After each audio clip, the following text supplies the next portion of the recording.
Need to know that. But you just need to know that the Franks ended up being the ancestors of both the French and Western Germany, modern day Western Germany and Austria.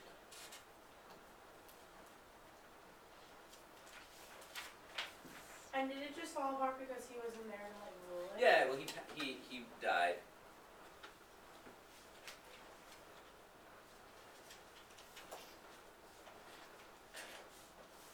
Also, was it too big to control? Mm-hmm. Again, the same sort of thing. Yeah, it was too big. Once, and also we're talking the mid 800s, and there was that study question about all those invasions in the 800 and 900s, right? Because at that time there were so many invasions that were happening, different territories, people coming in, that there could be no sort of one centralized leader. And you started to have nobles becoming more and more powerful. Make sense? Wait, when you were It was from the reading. It was the idea that if the more invasions happened, the king became less powerful. Oh. Okay, so with the death of Charlemagne, we really don't see a strong empire or steps towards an empire until after the Renaissance. So that was sort of the only time that the empire almost happened in Western Europe.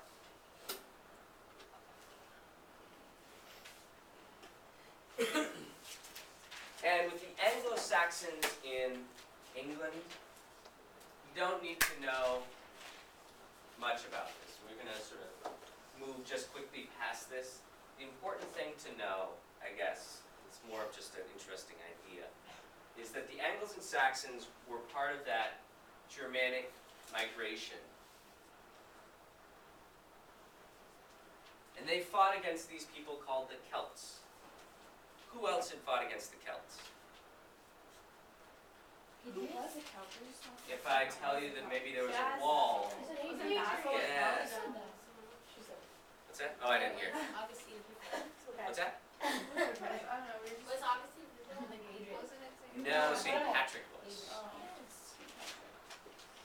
So the Angles and Saxons. Sorry, I didn't hear you on that, Emma. That's okay. You gotten over it? She got over it. I'm fine. So the Angles and Saxons fought against the Celts. The Celts eventually moved to Wales, which is Western England. Anyone Welsh? Diane. Nope, last name is Welsh. Okay, there you go. Isn't it Wales? Not Welsh? You're Welsh. Wales, you are Welsh if you're from Wales. Oh. Is that where the Beatles are from? Actually, I think they might be. But one of sort of the nice little stories about this is that there was this king who was a Celtic king who fought against the Angles and the Saxons, and he was revolutionary because he put all of his knights in a round table, and he married this woman named Guinevere and had a passionate love, or she had a passionate love affair with Lancelot. Yeah. Is Camelot the one with? Oh no, that was Guinevere, the one with like Keira Knightley, where she's like a warrior. Okay, so that's that. And then just lastly, society in the Middle Ages, and Miss Atwell discussed this with you, right? Okay, you didn't? Okay. It goes hand in hand with that idea of the Dark Ages, though, because with the decentralization of power, the idea of a city kind of goes away because there's no longer trade.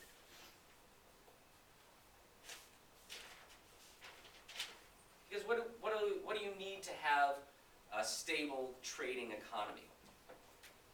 Yeah, Alex. Like other people to trade with. Okay, you need other people to trade with. What else? Ports. What's that? Ports. Ports, yeah. Resources. Resources. You sort of need like all that infrastructure. Remember with the Roman Empire we talked about why the infrastructure allowed it to be such a strong economy? There is no infrastructure now.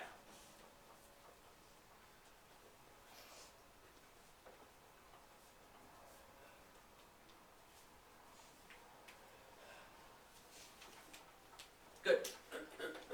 And really, the European Middle Ages, everything reverts back to an agrarian society because there's really no trade. So all of a sudden, the only thing you can do is grow food.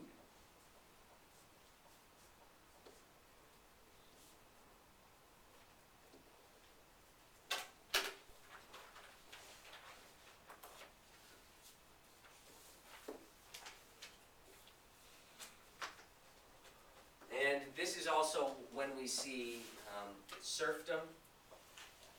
And what are serfs? Who are tied to the land? People tied to the land, yeah. And really there's such a lack of sort of organization that society's kind of broken up into 3 specific groups. And they're all interdependent of each other.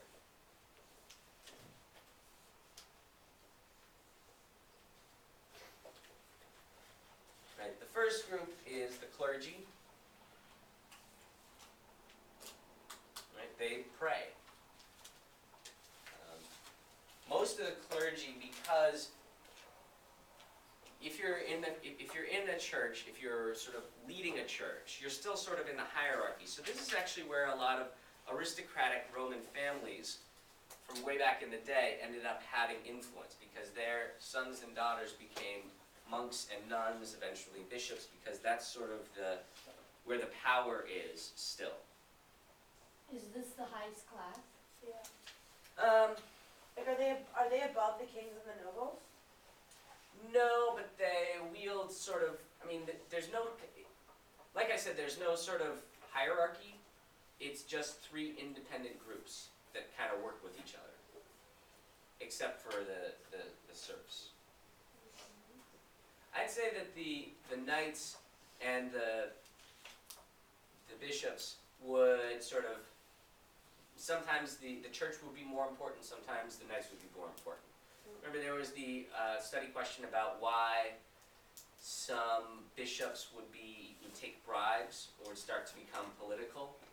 Sometimes it was because the kings asked them or would make them sort of keep the books for the kings. Then there were those who fight, the kings and nobles, and they kind of protected the other 2 groups, but also they ended up fighting amongst themselves usually. And then the last group were the peasants. You kind of like provided. And they sort of provided for everybody.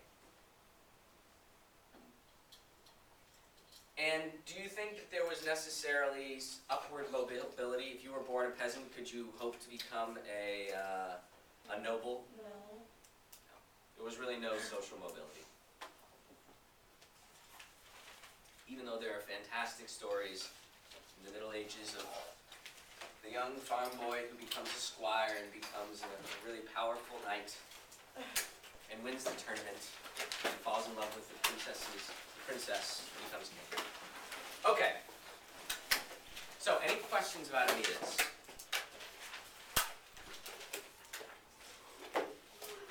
No? Okay. But here's the thing. We have about 6 minutes left. So we can do a couple